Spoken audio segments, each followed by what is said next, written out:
Bonjour tout le monde, Arnaud des magasins Sport System, les magasins spécialistes tennis. Très content de vous retrouver aujourd'hui pour une nouvelle vidéo sur les balles de tennis. Aujourd'hui, je vais vous expliquer un petit peu comment sont fabriquées les balles de tennis, quelles sont les différences entre chaque gamme de balles et je vais vous faire un top 3, un top 4, un podium en tout cas des meilleures balles de tennis. Donc, les balles de tennis, il y a deux grandes familles de balles de tennis. Il y a les balles avec pression et les balles sans pression. Je vais commencer avec les balles pression. Pour la balle pression, il y a donc une coque en caoutchouc, le feutre par-dessus, les petits poils jaunes qu'on voit ici, et de l'air sous pression à l'intérieur de la coque. C'est ça qui va donner le confort et la déformation de la coque. Ce sont les balles les plus utilisées sur les tournois, que ce soit les tournois amateurs pour nous, 4e série, 3e série, seconde série, et les tournois professionnels. La qualité essentielle de la balle pression est donc le confort de jeu. La deuxième grande famille de balles, ce sont donc les balles sans pression. Elles sont un petit peu moins utilisées, par contre, elles ont une autre grande qualité. C'est donc en construction une coque en caoutchouc, le feutre au-dessus, comme la balle pression, mais à l'intérieur, il n'y a pas d'air pressurisé à l'intérieur. C'est donc la coque, la qualité du caoutchouc et de la coque qui va faire la qualité de rebond. Le principal avantage d'une balle pression, c'est que comme il n'y a pas d'air à l'intérieur, le rebond va être homogène. La qualité de la coque va assurer un rebond tout au long de la durée de vie de la balle. Et le gros inconvénient, c'est que c'est une balle plus dure, donc moins confortable, moins agréable à jouer.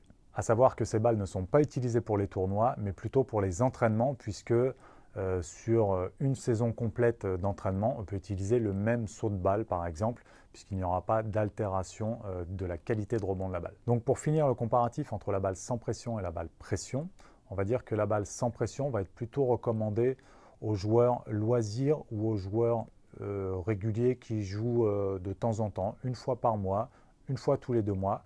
Il va acheter un tube de balle dans l'année et il va pouvoir jouer avec toute l'année. Le rebond, certes, sera un petit peu plus vif et la balle sera un petit peu plus ferme, mais au moins, il n'aura pas besoin de racheter le tube de balle régulièrement. Et pour la balle pression, donc, on a une balle de meilleure qualité qui est souvent un petit peu plus chère aussi parce qu'elle demande une fabrication un petit peu plus élaborée. Elle est donc recommandée aux joueurs réguliers de tennis qui cherchent un petit peu de confort et de performance, qui va jouer au moins 2-3 fois dans le mois, une fois par semaine, 2 fois par semaine. À savoir que la durée de vie d'une balle pression, pour les bons joueurs de compétition 4e, 3e série et plus, ça va être, on va dire, 3-4 séances pour avoir un rebond homogène. Après, la balle va se détériorer. Au niveau du rebond, on aura une qualité moindre et donc il va falloir changer de balle. Et avant de vous dévoiler le podium des meilleures balles de tennis, je vais vous dire un petit peu aussi pourquoi on trouve des balles pas trop chères et des balles un petit peu plus chères. La qualité des balles donc va être en fonction des matériaux utilisés, notamment pour la coque en caoutchouc, la qualité donc du caoutchouc pour fabriquer la balle et la qualité du feutre, les poils jaunes qu'on voit autour de la balle. La qualité du feutre est également très importante. Quand une balle pression est usée, vous avez ou un manque de rebond ou plus assez de poils sur la balle pour l'accrocher.